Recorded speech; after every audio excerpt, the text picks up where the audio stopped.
अस्सलामुअलैकुम पाकिस्तानियों। आज के हमारे पॉडकास्ट के गेस्ट अवैस खान हैं, जिन्होंने हमें ज्वाइन किया है from Knoxville US.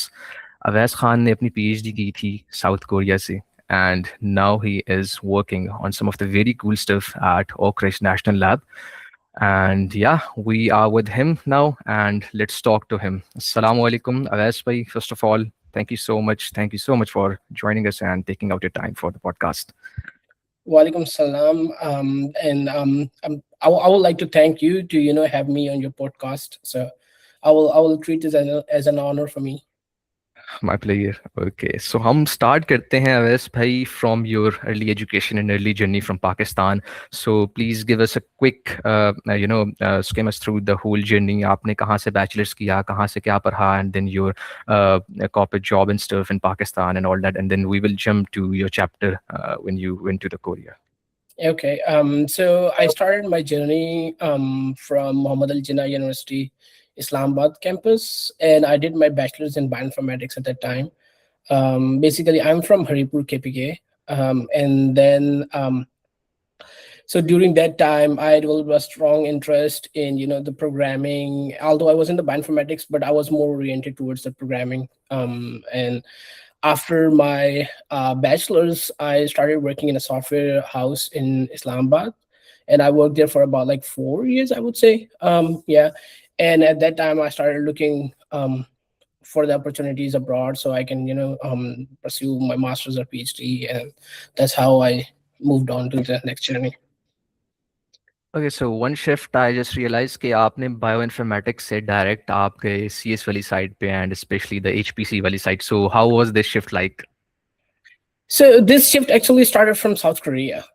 Um, because when I was working in a software house, my focus was on the database and also towards the enterprise Java stuff.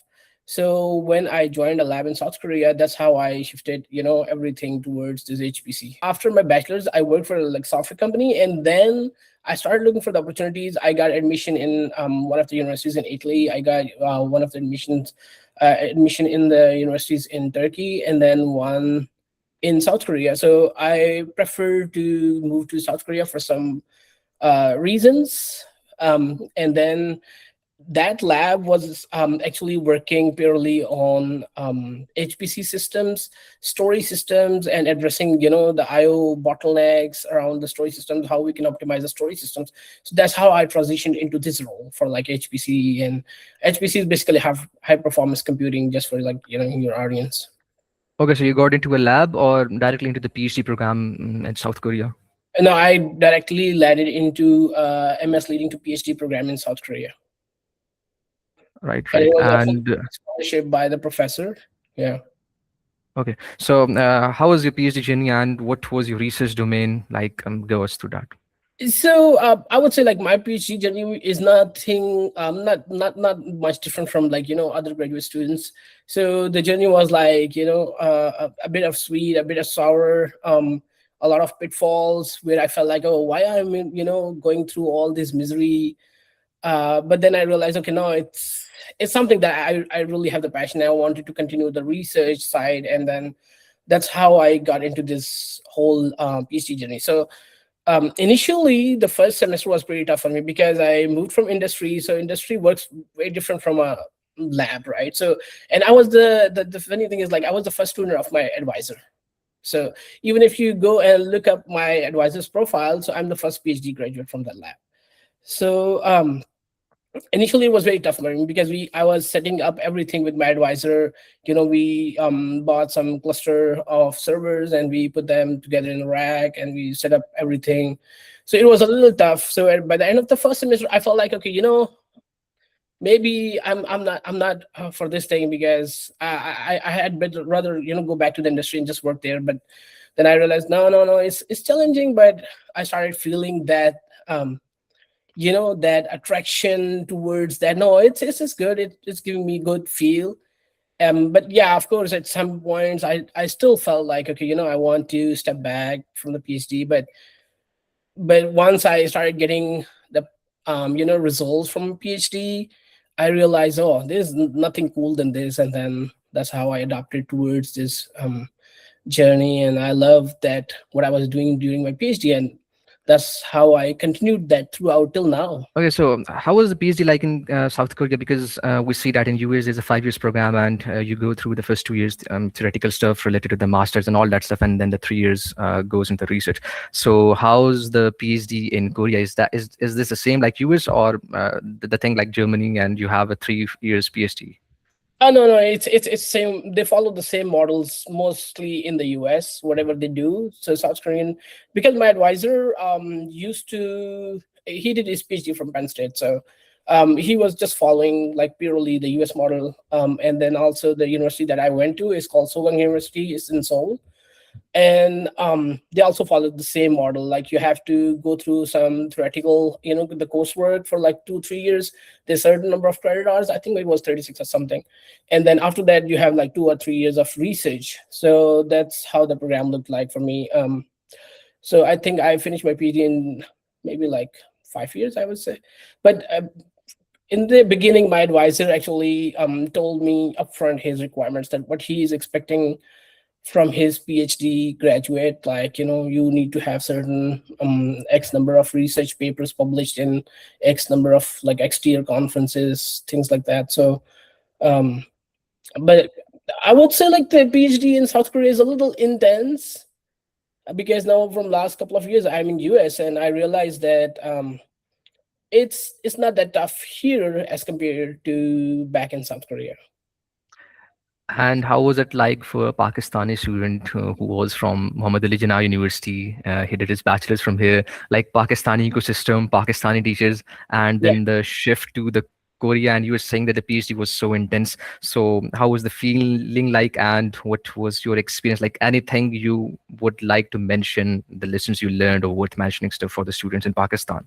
And Oh would you yeah. suggest Pakistani students to do PhD in Korea instead of some other country? That So yes, uh, coming from Pakistan, the student like from MAJU, Islamabad, and then working in a software company, my life was like pretty structured. I was coming from a joint family system, so the life was very structured. I had a family. I used to go on the weekends, meet them, and but when I moved to South Korea, initially the life was hard. Although I had like few friends over there, they were helping me out, but still, like, you have to figure out things by yourself, and you need to live very independently without any parental guidance, like where you have like brother, you have father, you always talk to them, you have cousins, but it was a very different life.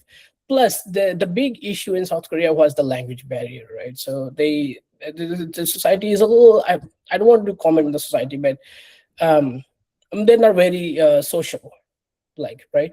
So it was hard in that perspective. And for like in general, I would really recommend students to apply for South Korea, because the PhD program in South Korea is really competitive. And once you do PhD there, you have, like, I would say, like, tons of opportunities waiting for you, you know once you graduate. So yeah, definitely say yes from me. One thing that I really recommend students, because I still keep getting resumes from Pakistani students, and when I was in South Korea, even this, when I was a student myself, I, like, a lot of people, they try to reach out to me and say, hey, can I get admission in your lab? But the thing that I really want to recommend students, especially the early the fresh graduates, the who are just coming out of the bachelor's, is that you have to approach professors or the students in South Korea, like, in a strategic way. Like, you cannot just randomly send an email, say, hey, I want to be in your lab, can you help me with that admission? It's not like that, right? So you have to do proper research. My advisor used to send me a lot of resume, and it's like, hey, I asked, why, see, I received this resume. So sometimes we have seen the emails, they did not even change the advisor name. So basically, the mail merge concept, you pick a lot of professors, you just blindly throw the email, right? So you have to structure your resume accordingly. And if you feel like you are not matched to that lab, you will make your life miserable once you join that university somehow, if you get into the university. Because the professors in South Korea, they are a little tough. Um, and because the society is, their cultural and social norms are a little different from us, so it's not like they will be courteous to you, like, oh, you came all the way here, so okay, I will give you some favors, right? It's nothing like that. So the advisor, they really don't care. I have some stories, but that might not be really good to share here. But yeah, I think it's a perfect yes from me, for the students from Pakistan, that they should definitely apply to different labs. But please do look into the profile of professor, see if you're interested, and if your bachelor projects are aligning with somehow their research directions, or the line of research they're doing, then it will be very meaningful for you. And the advisor will show interest, because most of the times we don't even respond to such emails, because we think like it's just a spam email. They just keep sending emails to. So there was a student, he sent same email to three professors in my university, and they all actually forwarded the resume to me. It's like, hey, what is this? So how embarrassing it is for me. So, oh, there's a Pakistani student, and he's just randomly ringing us, ask. He was literally like begging, that, oh, please hire me in your lab as a research student and whatever, like that. So, but yeah, there are like, I think dozens of that stories like that. I think Pakistanis lag a lot on this thing that they just need to approach people professionally. And I think a single message, if sent professionally, can open the doors to a lot of opportunities than a lot of messages sent unprofessionally. That's right. And I want to, highlight here one thing, that it's not the problem with the students. There might be like, maybe 10 or 15% issue with the student, but if I consider myself aware from the bachelor's, and if I would not have the industry exposure after my bachelor's, I would have done the same at that time. Because in the universities, they really don't teach you how to, professionally approach, how to professionally draft an email, to look for some opportunities. And if you, because you cannot just say, hey, but I really need this opportunity, please hire me, like that. Or, so you have to be very professional, right? And I feel like there is some issue with the schools at this point, the universities at this point, that they have to guide the students in a way that, how you have to approach the opportunities, what are the opportunities available out there for you, right? So because it's not like you are applying for the internships, or the bachelor's or the PhD programs or MS programs after your metric like degree, right? So you have to step up yourself, and then also you need some kind of guidance from your advisors in your bachelor degree. So, oh, I know these good people in this domain, so why not just reach out to these people and then ask them. And then you talk to your bachelor advisor, like, this is the email that I wrote, so you think it's good enough? And just in case, if I want to put a reference for you. Always having a reference improves the confidence and improves the chances of your you getting hired. So always look for references, recommendations, and at the end of the day, it's all your skills and your passion that you show to the advisor, or to the person that you applied to his lab, right? Okay, so आपका जो GPA था उसका Yeah. कितना role था आपके masters या PhD programme में, and did you find any hurdle अपने GPA की वजह से, and how important is having a good GPA for foreign applications? So if you are a fresh graduate, the GPA does really matter a lot. Okay. Your transcript should be good enough, and it should be presentable. I'm not saying, yeah, you should have 4x4, but at least you should have over like 60-70% out of 4. Maybe like over 3, because most of the universities, I will talk about the South Korean experience. Most of the universities, if you have over 75%, or let's say 3.25 something, then you get 80% scholarship from the university, and that really lowers the burden from your advisor. And then the advisors, they prefer to save their money, right? So I think that's something. And in my case, because my bachelor was done like in 2011, and I moved to South Korea in 2015, so I had worked for like 4 years. So when my advisor, I reached out to him, I sent him my resume, and I did look his profile. At that time, I had some exposure of the industry, so I knew how to technically, and professionally approach people, because I was working with one of the project was like from US, so I had like emails with them, and I used to have like some presentations with them. So I had some basics. Not everybody has that privilege, but yeah, I had at that time. So when my advisor interviewed me at that time, he's like, okay, yeah, let's schedule a time, and I'm interested in hiring you. Let's talk. And then when we spoke over a call, and then he was like, oh, I'm really impressed with the work that you have been doing. So I don't think that he even looked into my transcript at that time, because my transcript had a lot of bachelor, like the bioinformatics, like, pharmacology, pharmacogenomics, genetic engineering, which has nothing to do with the computer science, right? But I feel like I was hired based on my industry experience, not on my bachelor's degree. So, but that does matter, because um, I don't know what is the requirement in South Korea, but if you have less than 50% of the GPA, like, if you have, I think, 2.25 or something, then you cannot get any scholarship. And sometimes even the department professors, when the committee will sit, they will try to eliminate you, because, oh, this guy is not good enough to be in the school. So that's how. Because the university that I did my PhD from South Korea actually is the number, is in third ranking across the South Korea. So for computer science field. So I think it was one of the great schools.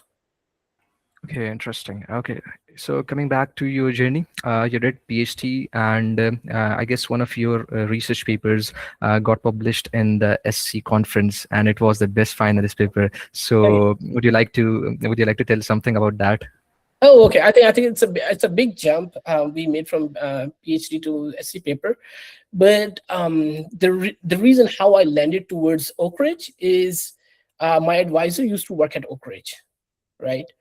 When I applied at that time, I didn't know, but soon, as I started in the lab working with him, my advisor, so I started getting interest towards the Oak Ridge, and there were some projects that my advisor wanted me to work on, and that projects were linked with Oak Ridge National Lab in US.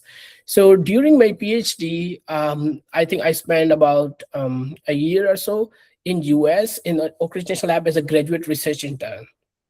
So, and then after I went back, the COVID started, and I got graduated. I graduated, and then after that, um, I came back to US once the COVID was over, and then I started working at Oak Ridge as a postdoctoral researcher after my PhD, and then there was a part that after my postdoc, I went to Micron as a senior systems performance engineer, and then I returned back to Oak Ridge for some personal reasons, and because I felt like industry reminds me of my industry in Pakistan. So the Micron is like a semiconductor industry, so they build like DRAMs and NVMe SSDs, things like that. So I was working in like a data center workload engineering group, and after that, I came back to Oak Ridge as a HPC Systems Scientist. So during my PhD, I was always working on the high performance computing. Basically, just to let your audience know what is high performance computing in general is ऐसे problems, I will say in Urdu, just for larger Yeah, audience. sure. ऐसे problems जो कि एक normal computer solve नहीं कर सकता, वो हम एक बड़े platform पे solve करते हैं, तो इसको कहते हैं high performance computing. Okay, और supercomputer जो होता है वो is like a cluster of really powerful server machines. So currently जो Oak Ridge National Lab के पास अभी supercomputer है, is called Frontier Supercomputer, and it has approximately 9,400 nodes, और हर एक node के अंदर it has 8 GPUs. So it's way too powerful, and it's the world's first exascale machine. So exascale machine का मतलब है कि it can do 1 quintillion calculations, like floating point operations per second, एक second के अंदर. So quintillion means 1 followed by 18 zeros. एक के आगे आप 18 zero लगाए, इतनी calculations ही एक second में करता है. So it was such a big breakthrough, and I have seen 3 generations of supercomputers. जब मैं internship कर रहा था Oak Ridge के अंदर, at that time it was Titan, and then at that time the Summit was debuted, and then abhi recently 2022 Frontier का debut था. So now we are working towards the next supercomputer, which will come in 2028 or 2029. That's what we're expecting. और उसका नाम है Discovery supercomputer. So you will see maybe in 2028, 2029, and maybe I don't know Yeah, if I guess Lux was also coming in 2026. तो Yeah, Lux lux is was so हाँ, like yeah, Lux is different. Lux is a collaboration, supercomputer that we are building with AMD, HPE, those guys. So that's like for some specific research, but जो frontier है और जो discovery है, they're big projects. So my job at Oak Ridge as a HPC Systems Scientist is like I look into emerging technologies, emerging hardwares, what's out there in the market. We talk to the vendors. They give us their like whatever they have. Like if they have some specialized GPUs, if they have some specialized SSDs, flash drives, CPUs, क्या नई technologies आ रही हैं? What are the new techniques to improve the existing hardware?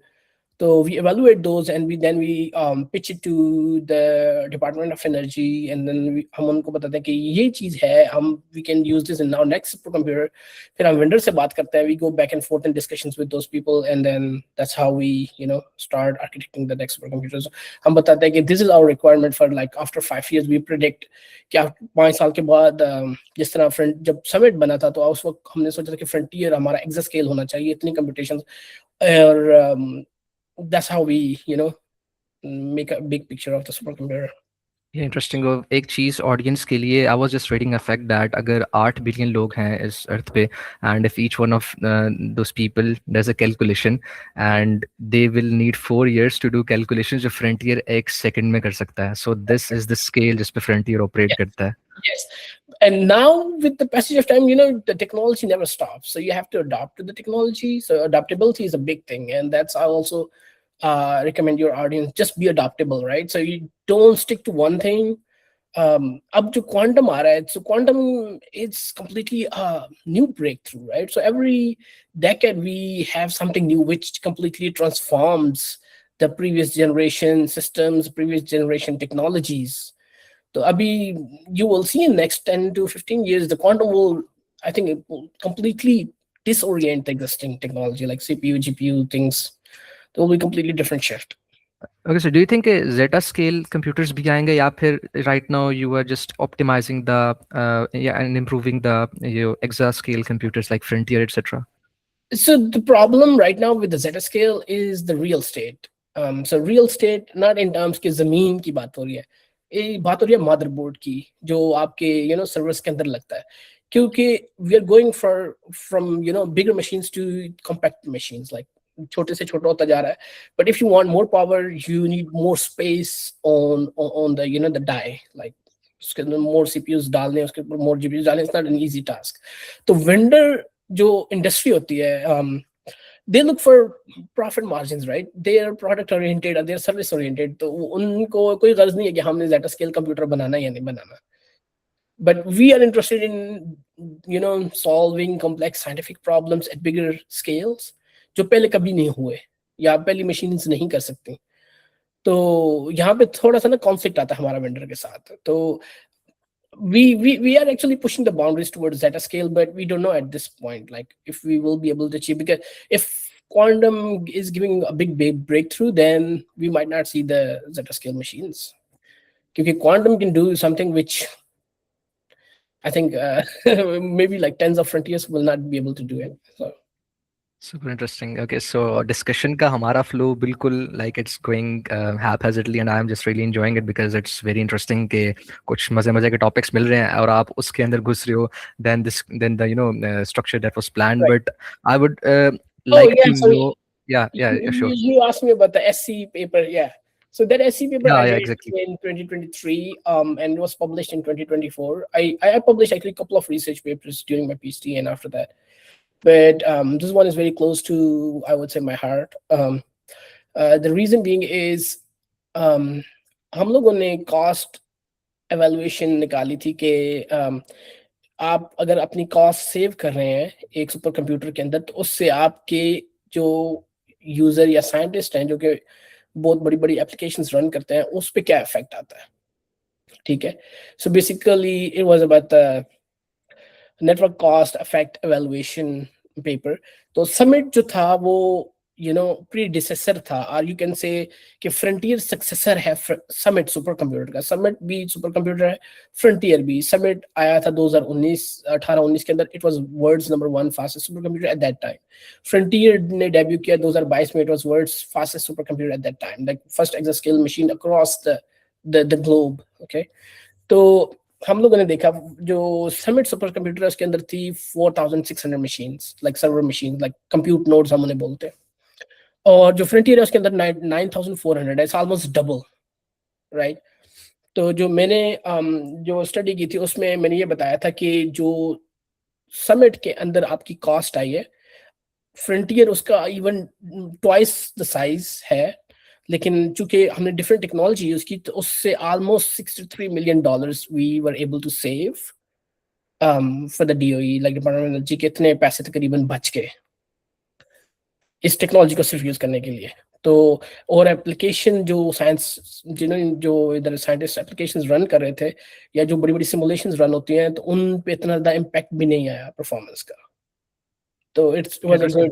Good. So can you go us through some of the very interesting usage of Frontier, like right now, Oak Ridge किस काम के लिए simulations के लिए तो कर रहा है, but what kind of specific simulations is being Frontier used for? Okay, so basically first of all is climate. जो क्लाइमेट की मॉडलिंग है, फॉर एग्जांपल कोई स्टॉर्म्स आ रहे हैं, कोई हरिकेन्स आ रहे हैं, उनकी मॉडलिंग करना, वेदर प्रेडिक्शंस करना, वो फ्रंटियर पे लोग कर रहे हैं. ठीक है, it's a big chunk of the machine that's being used for. और उसके अलावा जो साइंटिफिक प्रॉब्लम्स है, फॉर एग्जांपल यू नो आप समझ लीजिए क्योंकि केमिकल रिएक्शंस लोग जो रियल में करना मुश्किल है अभी, तो वो उस पर सिमुलेट करते हैं इस तरह के. फिर उसके अलावा टेक्नोलॉजी एवेल्युएशन हम लोग करते हैं फ्रंटियर के ऊपर कि जी इस तरह की टेक्नोलॉजी होगी तो कैसा होगा. फिर उसके अलावा जीपीयूज के ऊपर हम वास्ट स्टडी करते हैं कि जीपीयू अगर इस तरह के आ रहे हैं तो अगर हमारी एप्लीकेशन इस तरह की है वो कैसे होगी. फिर हम पावर का डेटा हर वक्त एनालाइज करते रहते हैं. तो ये it's a very complex and I think आपके यूजर्स के लिए भी थोड़ा सा मुश्किल हो जाएगा इसको समझना, तो इसलिए I think just keep it general. Yeah, it makes sense. It makes sense.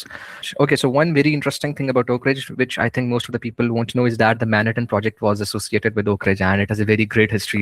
And आपको एक मजे की बात बताता हूँ, पता नहीं शायद आप जानते हो कि इशरत हुसैन उस्मानी was actually associated with Oak Ridge in a way कि जब पाकिस्तान का न्यूक्लियर बॉम्ब बन रहा था तो उस वक्त Ishrat Hussain Usmani talked with then a director of Oak Ridge, and he said that यहाँ से हमने बच्चे भेजने हैं. 50 people were sent to Oak Ridge for the training and for the stuff, क्योंकि न्यूक्लियर का काम तो आई गेस शुरू से ही ओक रिज में हो रहा था, एंड आई गेस अभी भी हो रहा है. सो 50 scientists were trained at Oak Ridge and they returned to Pakistan and then they participated in the atomic bomb and all that. So that was a very interesting thing I got to know about Oak Ridge, and I would like you as well to put some light on the interesting kind of problems that are being solved in Oak Ridge, and how is the scientific community especially there, and how do you actually feel like in being those smartest minds at such a great place in US. So definitely, there is no doubt that the people at Oak Ridge are really smart and they are really doing, great job in what they are doing right now.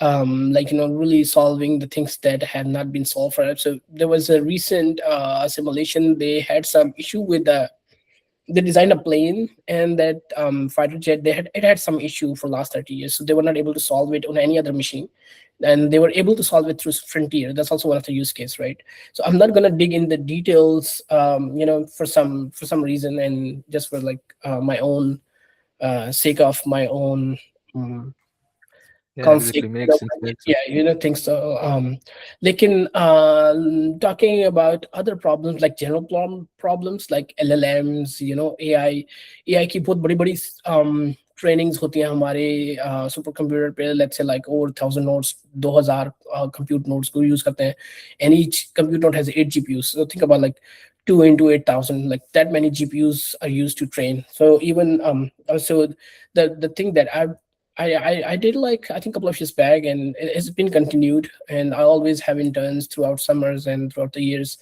who assist me in extending those ideas that I have that I don't have enough time to work on. तो basically क्या होता था कि let's say आपके पास 5 petabyte 10 petabyte का data है और आपने एक डीप लर्निंग मॉडल ट्रेन करना है उस पर। तो वो जब आप रीड करते हैं एक बहुत बड़ी पैरेलल फाइल सिस्टम से, so parallel file system is like a big storage system which has like hundreds of hard drives or hundreds of NVMe drives, so something like that. तो जब आप उससे डेटा रीड करते हैं तो वो बड़ा स्लो होता था। तो मैंने एक सॉफ्टवेयर डेवलप किया समिट के लिए और फ्रंटियर के लिए, जिससे वो अगर 11-12 घंटे लग रहे थे एक डीप लर्निंग मॉडल को ट्रेन करने के लिए 10-15 पेटाबाइट पे, इट वाज रिड्यूस्ड टू, और time was cut short to like 2-3 hours.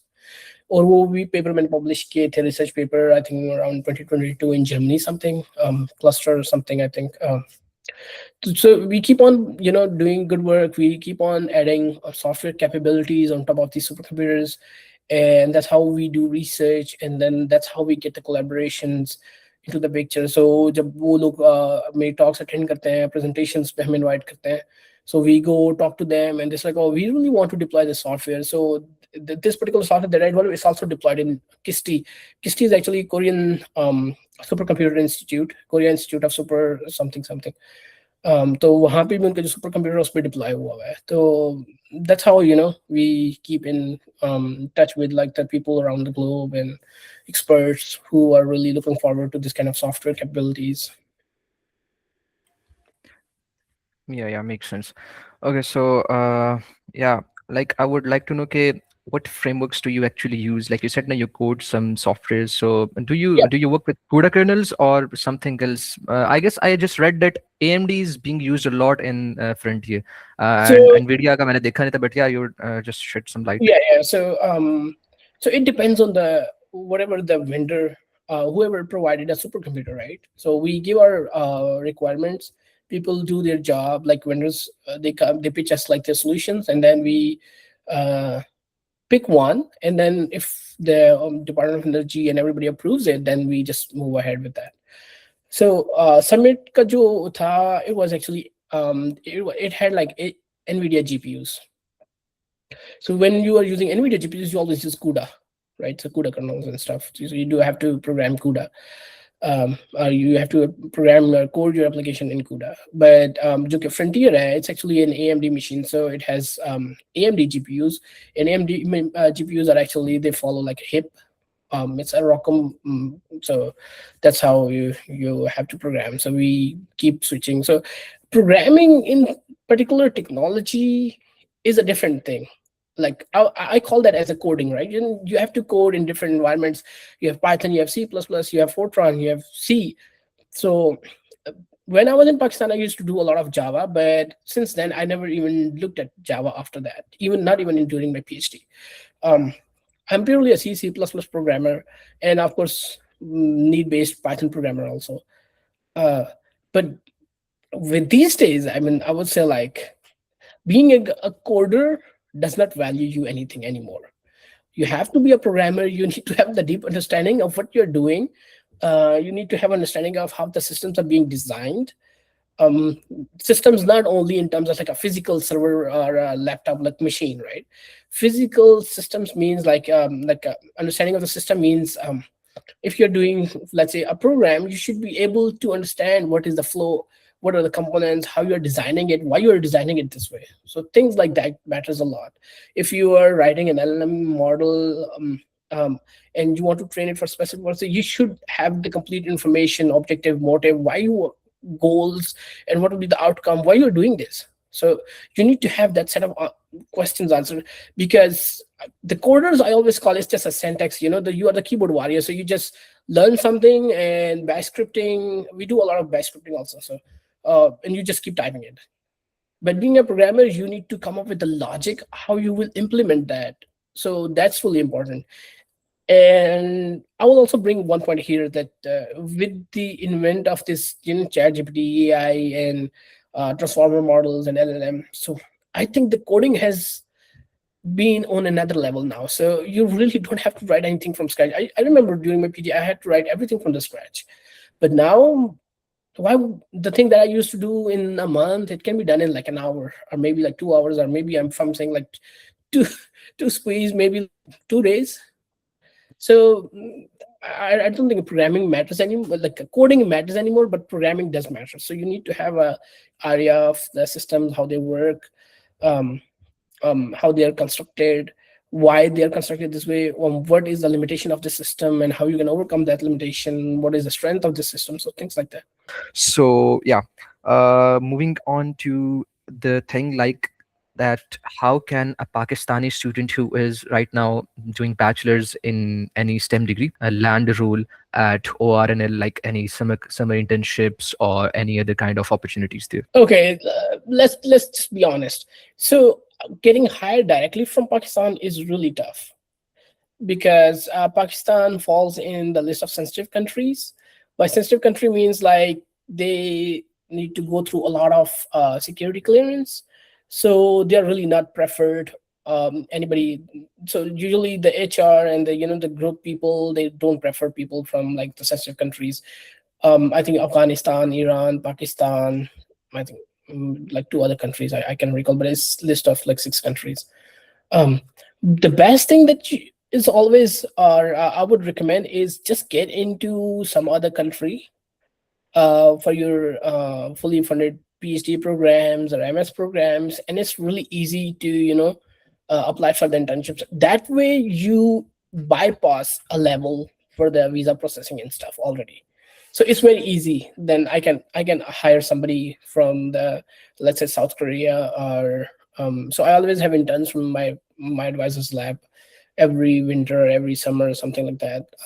So, but if you are in US, and if any of your audience is listening me, I would really urge them to search me on Google, and please, or I will share my email with Asan, and please feel free to send me resumes. And if you are working around the domain that I work, so I would be really willing to hire you as my interns. So there are different internship tracks they can look for, even for the people in Pakistan. It's not like that it's a blanket for everybody, but um, you never know who is very lucky. There's also a concept of luck. So if you're lucky enough, you get through everything. So yeah, look for the GRO programs. It's called graduate research. Um, Something like that. GRO, yeah, GRO ORNL. Just type it, so you will figure out. And there are other internships also for the undergrads called CCI, SULI, and things like that. So eco program, I think, but just go through the limitations. Like certain programs require US citizens only, so you have to be very careful when you go ahead and apply. One thing that I would really suggest is don't just blindly apply, because there's always a pool of the candidates that we pick from for the internship. So if you get recommendation from somebody from the lab, or not only Oak Ridge, like any national lab, we have Argonne National Lab, Lawrence Berkeley Lab, we have Sandia Lab. So that, like, I think about 22 or 32 labs across the globe, like the whole US. So look for the people that you are really interested in working with them, email them, and there's a high chance that they will start including you in their project, and then that's how you will transition to internship opportunities here. Yeah, that makes sense कि जो बाहर की education होती है Yeah, that always gives you a perk. But let's say कि एक बच्चा अभी CS कर रहा है या जो भी कोई टेक की डिग्री कर रहा है, so what are the things he needs to focus on during his bachelor's? Like, is it some research, and research then in which domain? HPC है तो HPC में अगर बंदा research करना चाहता है for example, then what's the right. ideal track that अब आपको लगता है कि यार अब मुझे समझ आया कि ideal track एक बच्चे के लिए जो bachelor's कर रहा है उसका ये होना चाहिए कि वो research करना रहता है, वो यहाँ पर जाए, ये कॉन्फ्रेंस अटेंड करे, ये कॉन्फ्रेंस पेपर पब्लिश करे, and all that stuff. So just that. So unfortunately, that's a big problem with the course style or the bachelor's degree style in Pakistan, is that um, we don't have that research oriented direction during our bachelor's. All focus is always on the credit hours. You have to finish your credit hours. Last year you do project for the sake of graduation, and I'm not talking about everybody, I'm talking about myself. If I recall my bachelor's, I finished my credit hours, and I was always like, oh, how can I get out of the university, right? At that time we did not have any kind of internship opportunities. During my whole bachelor's, I would say, like, I might not have read like 10 research papers. So just think about, like, you study for 4 years. And I understand it was like long back, maybe like I think 15 or 20 years, 15 years. almost 20 years back, because I started my bachelor's in 2007 and I graduated in 2011. So, but now the things might have changed. But when I in 2015, when I came to South Korea, I was, super surprised when I saw the bachelor guys sitting next to me, and they were like reading papers like pro, and they were actually implementing the real systems. Back in Pakistan, we used to implement library system, um, ATM systems. So that's really funny. I mean, I'm not saying for everybody, but, and I'm not blaming any school or any, school of thought or whatever you call it, or any student. But in general, like, the exposure is not that big, because there is no research funding for people in Pakistan, and that's a big, I would say, a setback for the students. And if they have like research funding, and if student gets exposure, goes to the conferences, for example, let's say supercomputing, or the conferences that are happening even in Pakistan, it gives you a little exposure, because you tend to meet the experts there. Even the conference in Pakistan, it's not like they're not doing conferences, they're not doing research. But my problem is that people in the Pakistan, or the professors in the Pakistan, they're not doing the actual um, practical research or applied research. It's always like, I still remember my bachelor's project. I picked one research paper, I just implemented that. Okay, so what's the benefit of that at this point? uh, it was of no use. It was just for my learning. Okay, that's fine. But how can I showcase that project to the people um, where I'm going to apply for? They'll say, okay, why you did this work? And I was like, oh, because I wanted to learn a language. Now that doesn't make sense, right? When you do your projects, there should be some meaning behind the project, like for your undergrad degree. And also, yeah, feel free to attend any computer science conferences, especially in your domain. Just don't go for the random things. And the other thing that I really suggest is, like, go for conferences. Is general papers are not really they don't really have a lot of value in computer science, especially from the HPC perspective, from the national lab perspective, if you are in the computer science, because computer science research is very fast paced, unlike, if you are in computational science, or if you are in environmental science. They do a lot of journal papers. It makes sense for them, because they do work on the real uh, physical entities, or they're looking at the environment, and it takes time for them to model and things like that. But with computer science, things are accelerating at pace like this. So you are doing some work, and by the time your paper will get published, somebody has already done it. And the conferences are, that's why the conferences are fast paced. They publish so quickly, they happen every year. But journal takes like a year or so to get published. So I would not recommend submitting journals. But at bachelor's level, even having a journal gives more confidence to the supervisors and the advisors to look into your profile. Oh, this guy has some notion or idea of what is research, and we do not have to struggle with him to, make him understand how to read a research paper, or what is the motivation and background of this research. So it really gives them some kind of, like, food for thought for your application, that, oh, this guy needs a chance. So Yeah, or Pakistan ke andar, like we still see that the professors and the students, like they're just doing the stuff for the sake of doing it and not for something, innovative stuff and all yes. that. For example, अक्सर बच्चे मैं university में देखता हूँ, and they come and the only thing on their head is just to learn some stack, some, web dev stack or some app dev stack, and to get a job. And yeah, that's it, my CS is done. But I think okay, CS is such interesting domain na, कि like if you're not doing research, if you're not solving a very crazy interesting problem with some, with some crazy mentor who is very passionate, so wo maza nahi aata. And I see very less professors and I see very less teachers like this in Pakistan. So like you work with you work at the Oak Ridge. So आप थोड़ा सा ये बताएंगे how is the mindset of the scientists there, and how do they actually think, and yeah, just how do they actually do this stuff there? So when actually buildings, we want to bring some problem, we bring it to the table, and I was like, okay, I will discuss with like two, three other people, and oh, I have this crazy idea, and what do you guys think about it? So the first question always, why you want to do this? Okay.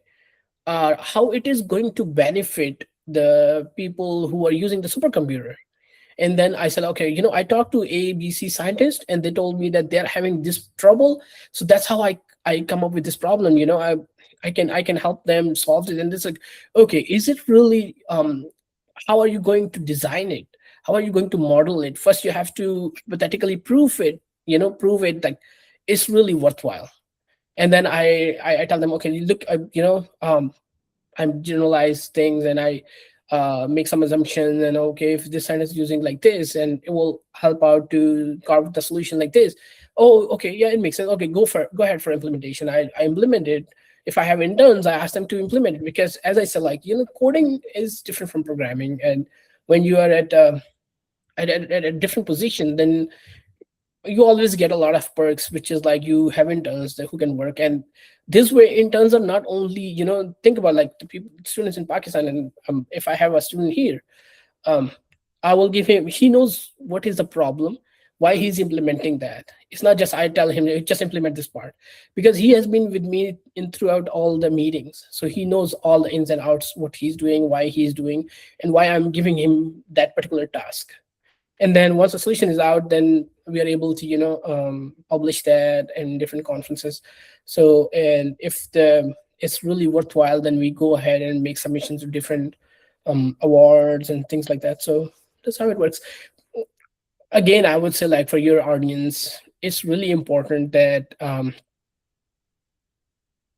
be persistent, be consistent, and deeply think and understand things in very deep understand very deeply. It's not just like you have to get out of Pakistan.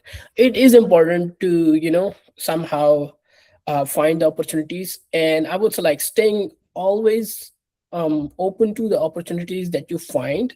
Please go ahead to that. Don't stick to one particular thing. Oh, for example, if you say, oh, because OS did HPC, so I have to follow that trend and I should do the HPC.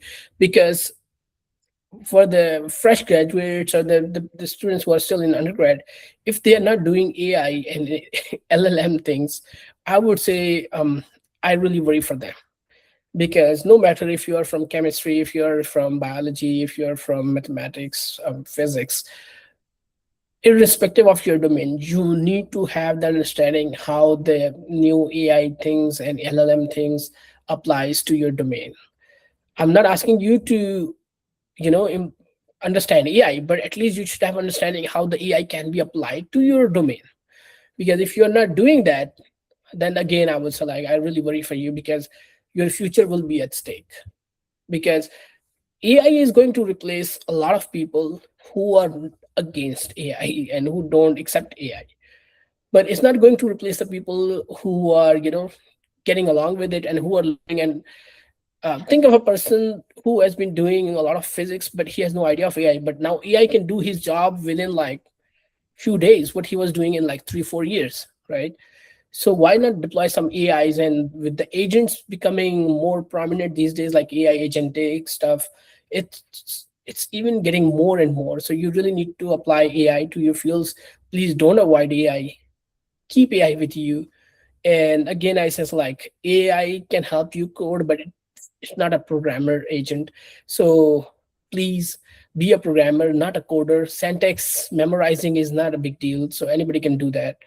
And now I always, map this example to think about these people who used to just do Fortran and just like the Turbo C or the assembly programming, and what they would have thought when the C++ was introduced. Oh, they now what we will do? We will just run out our jobs after C++. Now this AI came, and the deep learning boom was there, and people start thinking, oh, I was a C++ programmer, now what I'm going to do?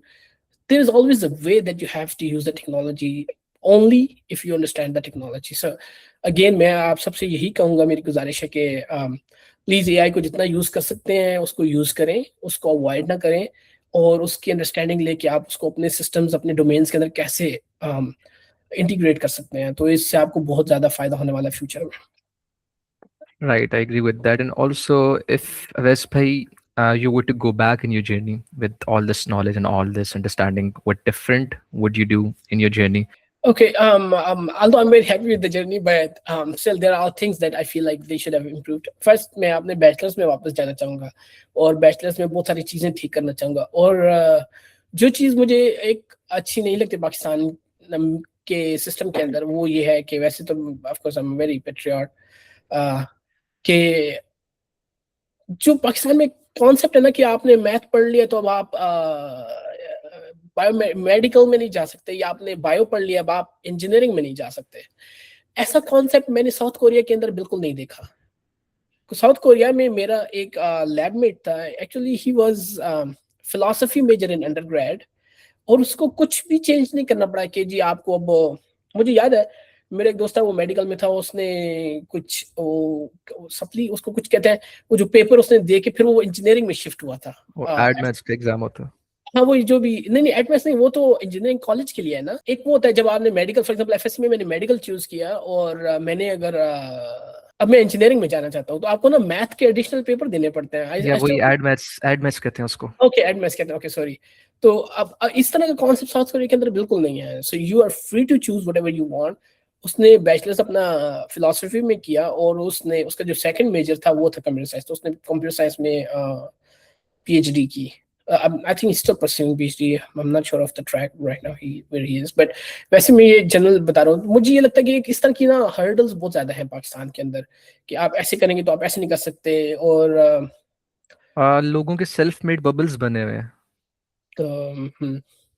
I agree. या तो वही मैं यही अगला सवाल भी मेरा यही था कि रिसर्च के अलावा जब हमने डिस्कस किया है कि प्रॉब्लम है हमारे यूनिवर्सिटीज़ के अंदर, what else is the major problem in the Pakistani education system, जिसकी वजह से जो इनोवेटिव माइंडसेट है ना, जो साइंटिस्ट बनने का माइंडसेट है वो चेंज होकर तो आ रहा है मर्न स्टैक डेवलपर या फिर एक डेवलपर बनने का माइंडसेट पे।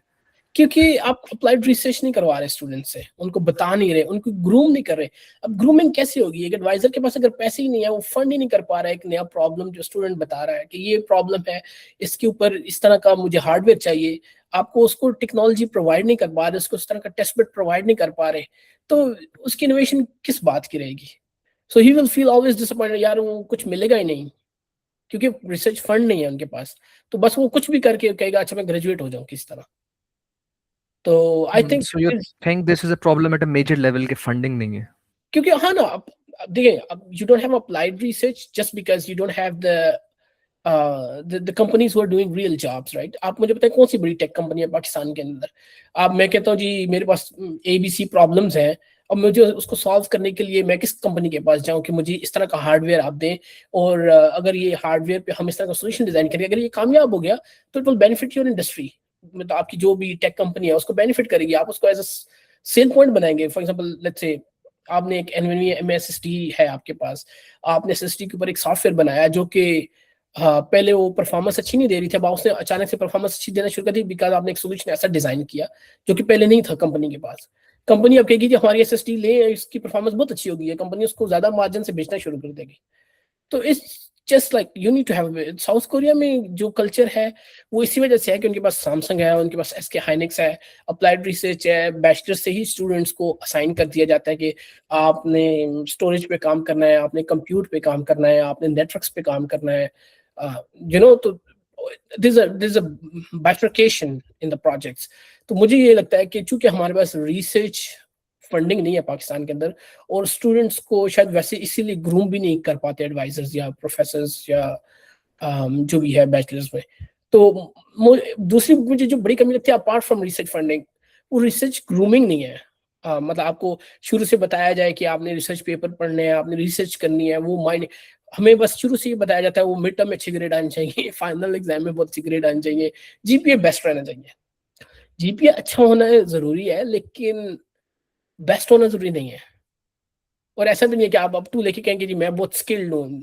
स्किल के साथ मतलब जो है वो टैलेंट और स्किल के साथ आपको थोड़ा हार्ड वर्क भी चाहिए। ऐसा नहीं है कि ओ मैं बहुत स्किल्ड हूँ और मैं बहुत टैलेंटेड हूँ तो अब आई डोंट नीड जीपीए। मैं उस थ्योरी को भी नहीं मानता कि गलत जीपीए पे आप इस बात पे इतराएं कि जी मेरा तो मैं बहुत स्किलफुल हूँ, मैं बहुत टैलेंटेड हूँ। That talent is of no use अगर आप यूनिवर्सिटी के क्राइटेरिया पे एलिजिबल ही नहीं है, आपका 2 जीपीए और यूनिवर्सिटी की मिनिमम रिक्वायरमेंट 2.5 है, तो आपके उस टैलेंट का क्या करेंगे आप?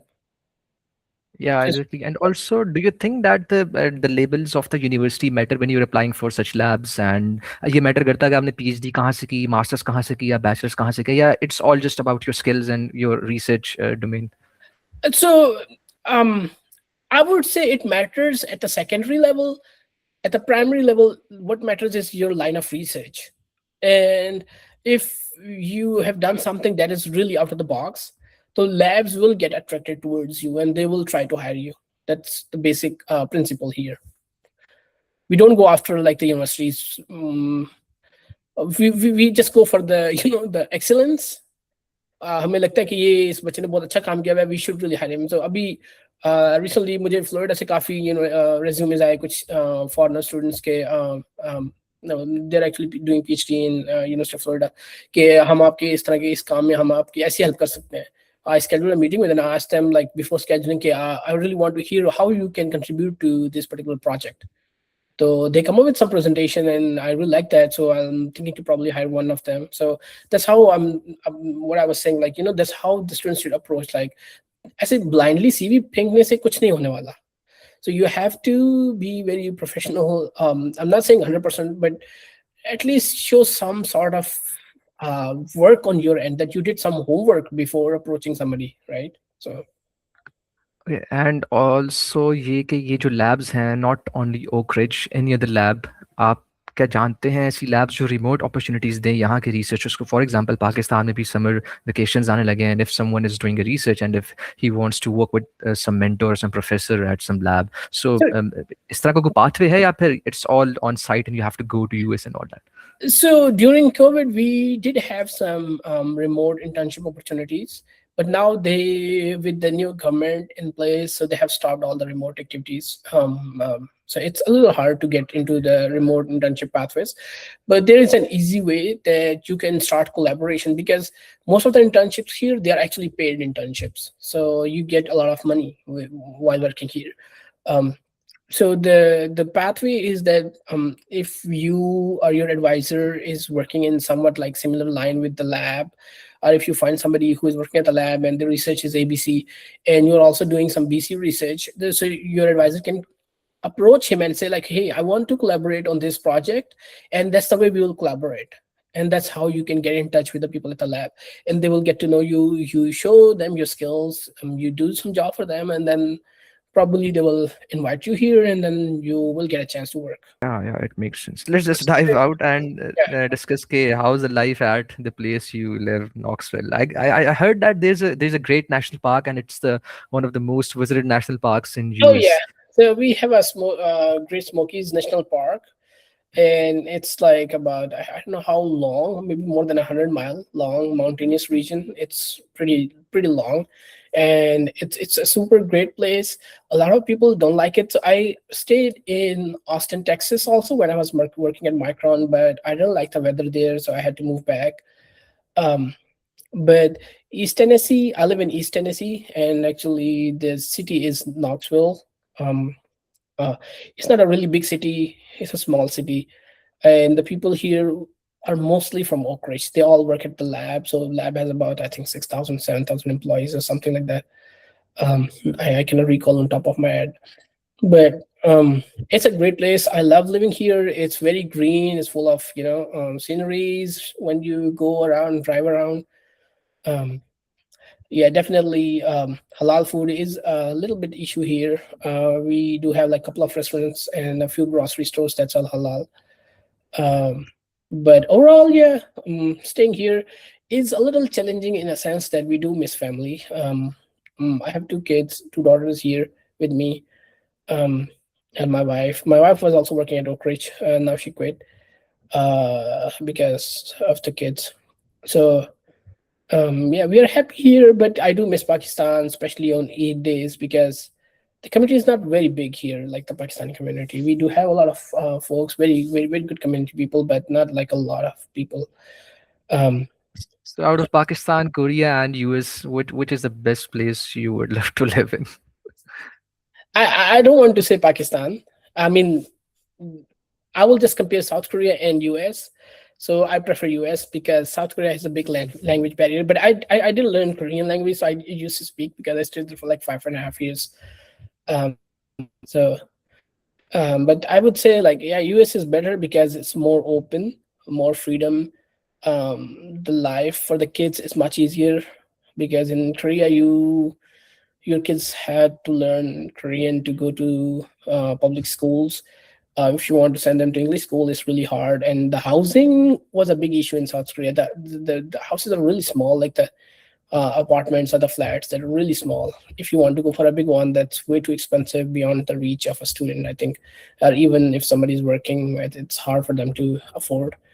And but in US, yeah, Okay, so bus like the purpose of this session and this podcast was just we get to know more scientists who went from Pakistan and who are doing great stuff because I don't see any scientific stuff या any scientific podcast हमारे country में से कोई कर रहा हो, but I really want that scientists are treated as celebrities once again. Like there was a time when scientists were treated as celebrities, but now unfortunately our priorities have changed, and I will just try my best to do whatever I can to bring back the scientific community, celebrity uh, wise, I really appreciate your this initiative, and you won't believe from last couple of months I was thinking about this that somehow we should have a platform where we all Pakistanis, especially from the CS domain, they should connect. We should have a group or something, so we all exchange the ideas and things like that. So I do. There are a few university groups, but still like on a global platform. So because for example, the guy you interviewed a couple of days back, whose podcast I have seen.